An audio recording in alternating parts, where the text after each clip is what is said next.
빨리 가방 열라 그래! 오케이, 오케이.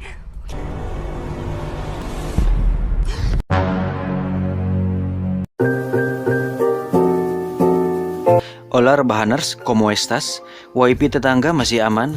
Setelah beberapa waktu yang lalu kita sudah membahas film Limitless yang diperankan oleh Bradley Cooper. Kali ini saya punya sebuah film bertema tentang kecerdasan yang lain, di mana film ini diperankan oleh mantan kakak kelas saya, Scarlett Johansson, sang janda hitam, dan satu lagi supporting aktornya yang cukup legenda dan merupakan sahabat lama saya waktu kuliah di Oxford, Om Morgan Freeman. Film ini bergenre science fiction yang tentunya akan membuat otak Anda berpikir lebih keras, sehingga bagi Anda yang sudah biasa makan mie campur nasi, disarankan untuk tidak menonton film ini karena keseimbangan gizi dan daya otak yang akan dipakai dikhawatirkan tidak stabil. Tanpa berlama-lama lagi, langsung saja siapkan handsfree, cari posisi rebahan terbaik, selamat menonton dan check it out. Get it when I get back.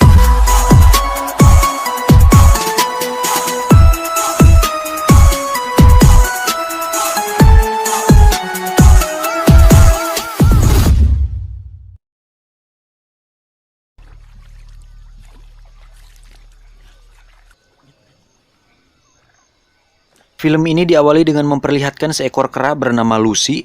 Di dunia paleontologi, Lucy adalah nama fosil kera yang usianya mungkin sekitar 10 juta tahun yang lalu. Lucy adalah ikon dari teori evolusi Darwin yang menjelaskan bahwa Lucy merupakan nenek moyang manusia. Scene pun berpindah ke sebuah perkotaan di Cina dan kisah akan berfokus pada seorang wanita biasa bernama Lucy. Pada adegan ini, Lucy bersama dengan seorang teman prianya bernama Richard. Saat itu, Richard meminta tolong kepada Lucy untuk mengantar sebuah koper kepada seseorang bernama Mr. Zhang yang berada di dalam gedung. Lucy yang menolak terus dibujuk oleh Richard hingga akhirnya tangan Lucy diborgol ke koper tersebut. Dengan terpaksa, Lucy pun mau tidak mau harus mengantarkannya. Saat sudah berada di resepsionis, Lucy meminta untuk bertemu Mr. Zhang. Tidak lama setelah itu, muncul beberapa orang berpakaian rapi datang menjemputnya. Tanpa diduga, Richard yang sedang menunggu di luar langsung ditembak mati saat itu juga. Semua staf hotel tidak berbuat apa-apa seolah sudah mengerti dengan situasi seperti ini. Dan itu menyimpulkan bahwa Mr. Zhang adalah seseorang yang cukup berpengaruh di sana. Lucy yang panik langsung dibawa untuk menemui Mr. Zhang. Saat sudah masuk ke ruangannya, terlihat dua orang berlumuran darah tergeletak di sana. Dan ternyata itu adalah perbuatan Mr. Zhang yang sedang melakukan sedikit olahraga kecil-kecilan. Saat sudah berhadapan langsung, Lucy ditanya mengenai isi koper tersebut. Lucy yang tidak tahu apa-apa terlihat panik dan kebingungan dengan apa yang terjadi. Kemudian Mr. Zhang menuliskan kode angka untuk membuka koper tersebut pada selembar kertas. Lalu dia beranjak dari sana dan berdiri di balik dinding. Anak buahnya lalu mengambil tameng dan melindungi diri mereka. Sebagai orang penting, ternyata Mr. Zhang khawatir dengan apa yang ada di dalam koper tersebut.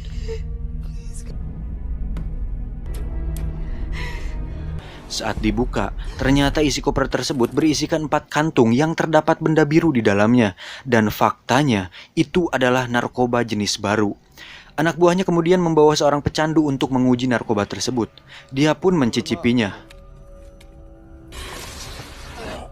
Tidak menunggu waktu lama, narkoba itu pun langsung bereaksi dan dia langsung tertawa sambil menatap Lucy.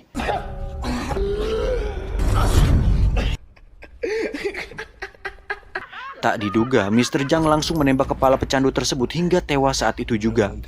Kemudian Mr. Zhang mengatakan bahwa dia menawarkan sebuah pekerjaan kepada Lucy. Entah pekerjaan apa itu. Scene pun langsung berpindah ke seorang pria yang sedang berceramah di depan banyak orang. Beliau adalah Profesor Norman.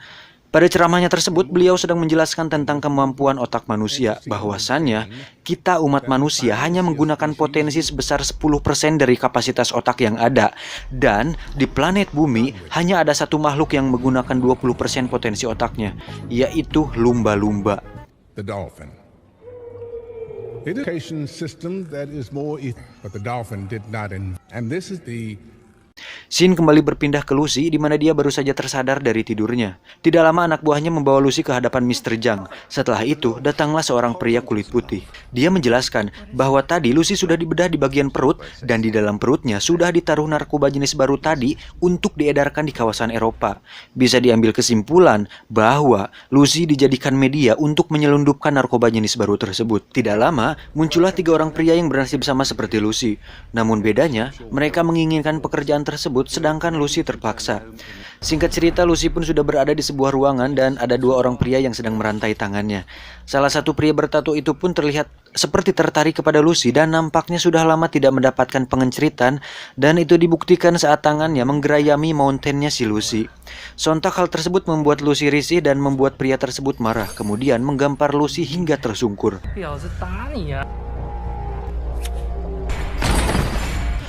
Lalu pria tersebut menendang perut Lucy berkali-kali tanpa dia sadar bahwa di dalam perutnya Lucy ada narkoba jenis baru tersebut. Saat Lucy cek, perutnya berdarah dan hal yang terjadi selanjutnya benar-benar mengejutkan. Ternyata narkoba tersebut bocor di dalam perut Lucy yang mengakibatkan zat kimia tersebut bereaksi dengan sel-sel di dalam tubuhnya. Tiba-tiba tubuh Lucy mengerang, kemudian dia mulai menunjukkan tanda-tanda menakjubkan di mana tubuhnya terlihat melawan gravitasi saat melayang di tembok hingga atap ruangan.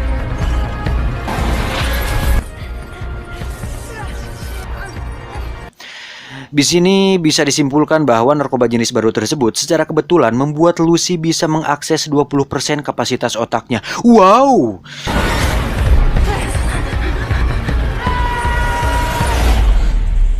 Scene kembali berpindah ke Profesor Norman, di mana dia sedang menjelaskan bahwa saat manusia mampu mengakses 20% kapasitas otak, maka orang tersebut akan mempunyai akses dan kendali terhadap tubuhnya sendiri.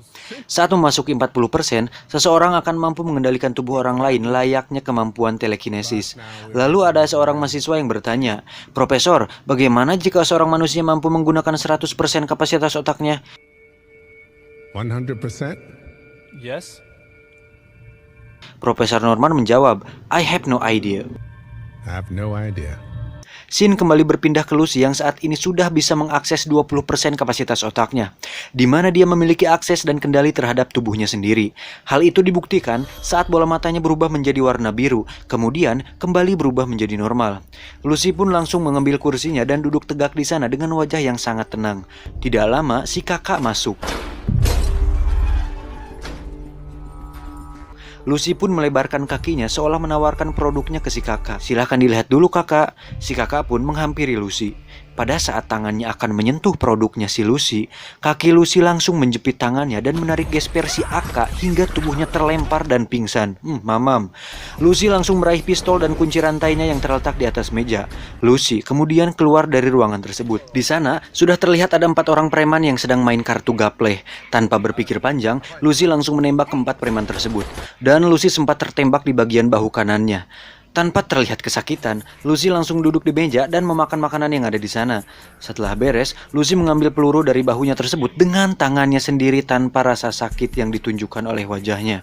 Kemudian Lucy keluar dan meminta seorang supir taksi untuk mengantarkannya ke sebuah hospital. Sesampainya di sana, Lucy dengan pedenya menggigiwing pistol tersebut tanpa ada orang yang curiga. Lucy pun masuk ke ruang operasi yang di sana sudah ada dokter yang sedang melakukan operasi kepada pasien tumor. Lucy sejenak melihat ke layar LCD, kemudian menembak pasien tersebut dan berbaring di sana. Dia pun mengatakan jika pasien tersebut tidak memiliki kesempatan untuk hidup dan untuk sembuh, maka dari itu dia menembaknya agar lebih cepat penderitaannya berakhir. Lucy kemudian meminta dokter tersebut untuk membedah perutnya dan mengambil narkoba tersebut dari perutnya tersebut terus. Di saat bersamaan, Lucy menelpon mamahnya dan mengatakan apa yang dirasakan saat ini, bahwa dia bisa merasakan semuanya, mengingat semuanya, bahkan dia bisa mengingat saat dirinya masih bayi dan masih dalam kandungan. Dan adegan ini mengingatkan saya kepada film Limitless, saat adegan di mana Eddie bisa mengingat semua hal yang pernah dia lihat dan dengar selama hidupnya. Bedanya, Limitless masih terasa masuk di akal dibandingkan dengan film Lucy ini yang terlalu dan terkesan superhero lebih lanjut. Dokter pun berhasil mengeluarkan narkobanya. Setelah itu, Lucy keluar dari hospital tersebut dan saat melihat sebuah pohon di pinggir jalan, tiba-tiba dia bisa melihat sirkulasi kehidupan di dalam pohon tersebut dengan sangat jelas.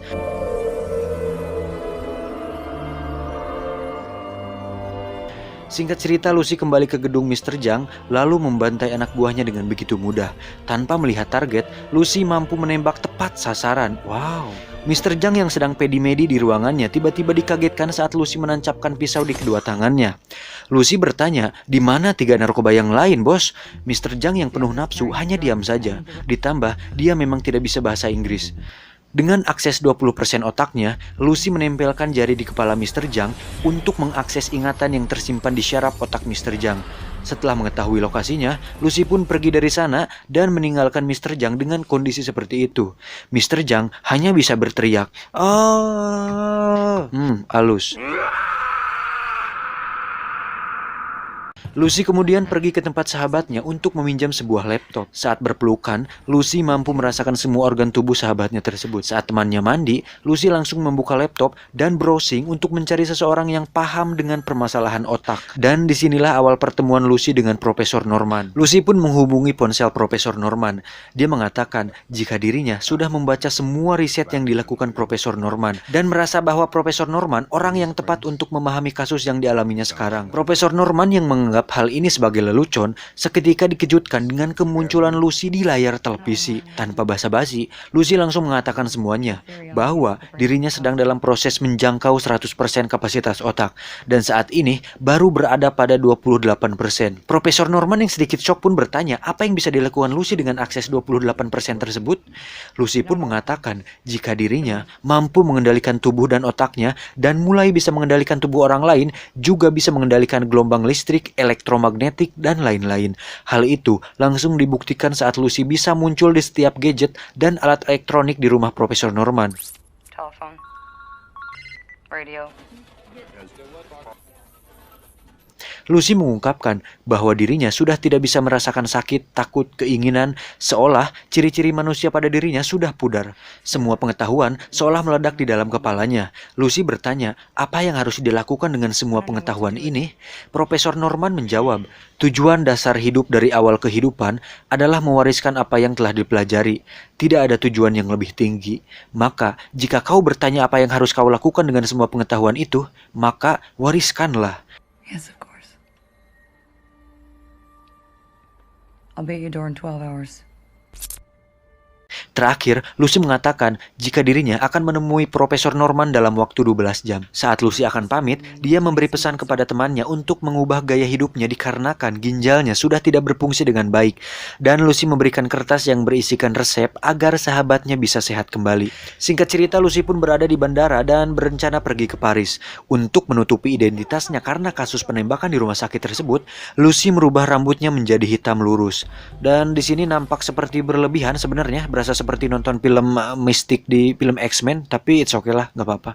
Kemudian Lucy menelpon pihak kepolisian Paris yang akhirnya dihubungkan ke salah satu anggota polisi bernama Del Rio. Lucy bertanya siapa yang punya wewenang di kantor tersebut. Del Rio dengan santai mengatakan, aku yang berwenang di sini, dan mari kita mulai dengan menyebutkan siapa nama Nona. Tak ingin membuang waktu, Lucy langsung menyuruh Del Rio turun dari meja dan langsung mengambil pulpen.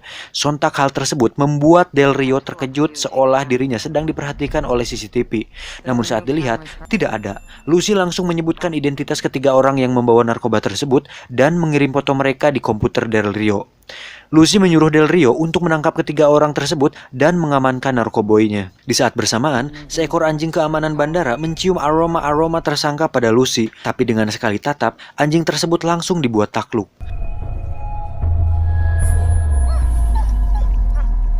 Singkat cerita, Lucy sudah berada di dalam pesawat. Dengan 2 buah laptop di kedua tangannya, Lucy mengakses seluruh pengetahuan di dunia dalam sekejap. Wow, alhasil di dalam kepalanya sekarang sudah ada semua ilmu pengetahuan yang dibutuhkan oleh manusia. Setelah itu hal mengejutkan pun terjadi, di mana Lucy tiba-tiba batuk dan giginya rontok. Kemudian sel-sel tubuhnya terlihat seperti berterbangan seolah memisahkan diri dari tubuh Lucy.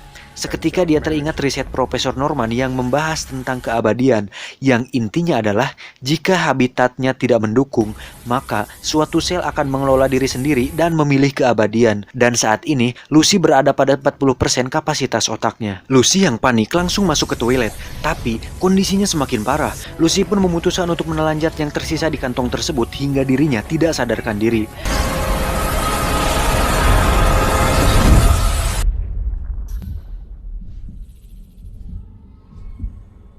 Tiba di Paris, Lucy pun dirawat di sebuah rumah sakit. Scene berpindah ke si Del Rio yang berhasil menangkap ketiga penyelundup tersebut. Setelah itu, dia pergi ke rumah sakit tempat di mana Lucy dirawat. Saat Lucy siuman, Del Rio dan kawan-kawan sudah mengepung dirinya di sebuah lorong. Tak perlu waktu lama, orang-orang tersebut dibuat tak sadarkan diri menyisakan si Del Rio di sana. Hands up, please.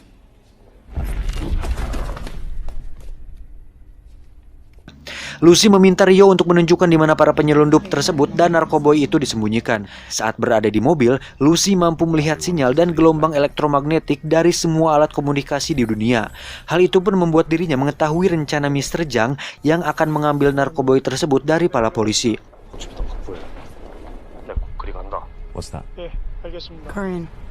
Untuk mempersingkat waktu, Lucy pun mengambil alih kemudi. Del Rio yang tidak mau terpaksa harus mau karena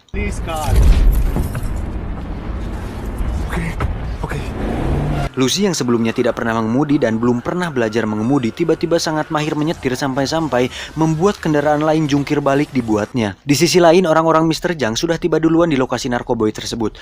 Mereka pun mensabotase rumah sakit tersebut dengan membunuh para polisi dan membedah para penyelundup untuk mengambil narkoboynya. Tidak lama Lucy pun tiba di sana. Orang-orang Mr. Zhang langsung mengepungnya. Di saat bersamaan, Lucy sudah mencapai 60% kapasitas otaknya. Itu membuatnya mampu mengendalikan benda dan tubuh orang lain sehingga akan melakukan apapun sesuai keinginannya.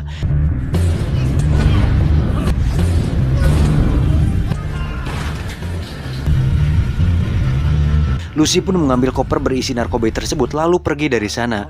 Del Rio yang melihat kemampuan Lucy mengatakan bahwa jika dia ragu akan bisa membantunya. Lucy pun langsung menghampiri Del Rio dan mencipok dirinya sambil mengatakan bahwa Del Rio bisa membantunya sebagai pengingat.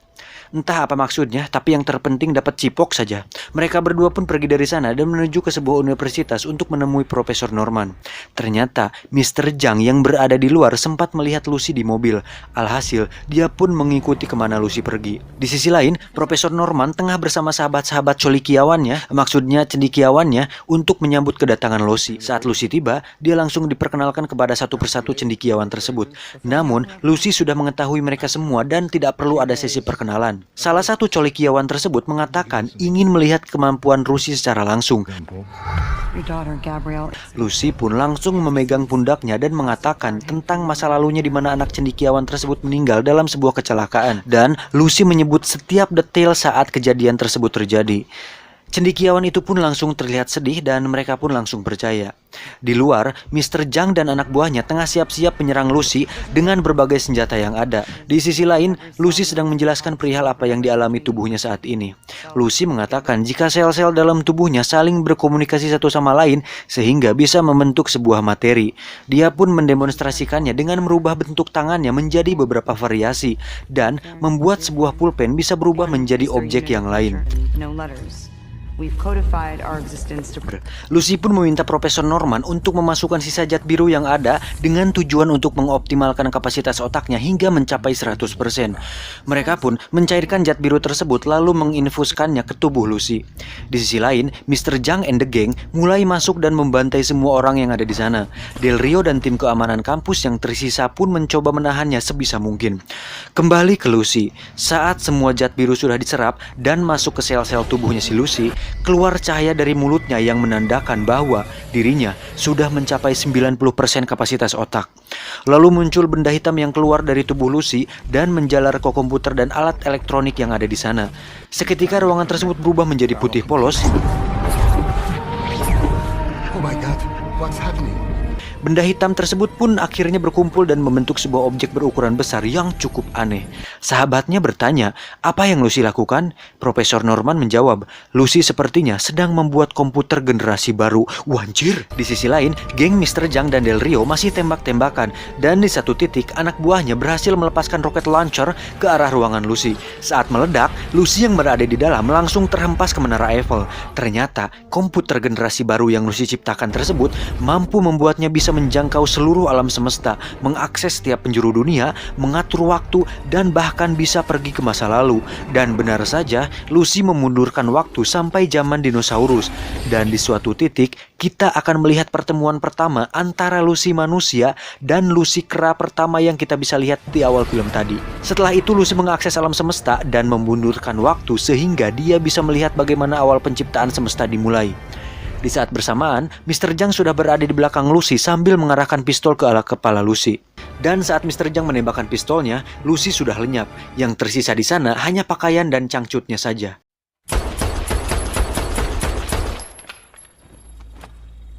Tidak lama setelah itu, Del Rio muncul, lalu menembak Mr. Zhang hingga modar. 인연 어디 갔어? 대답해! Hey, you! Tiba-tiba komputernya bergerak dan memunculkan sebuah benda kecil yang ternyata itu adalah sebuah flash disk yang menyimpan seluruh pengetahuan alam semesta yang sudah dikumpulkan oleh Lucy tadi. Dan entah berapa gigabyte kapasitas flash disk tersebut, bukan giga lagi sih, mungkin udah di atas tera. Di atas tera tuh apa ya, satuan paling tinggi tuh apa lagi, anjir lupa. Intinya nggak kebayang aja flash disk kecil itu bisa menampung seluruh pengetahuan alam semesta. Tapi ya namanya juga film. Lanjut. Kemudian Del Rio bertanya, "Di mana Lucy?" Tiba-tiba ponselnya berdering. Saat dibuka, ada sebuah teks bertuliskan, "Aku ada di mana-mana."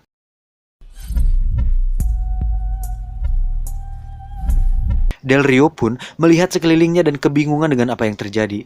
Profesor Norman pun hanya bisa terdiam dan sedikit tersenyum karena mungkin sudah paham akan hal ini. Del Rio pun pergi dan tamat. Lah, kok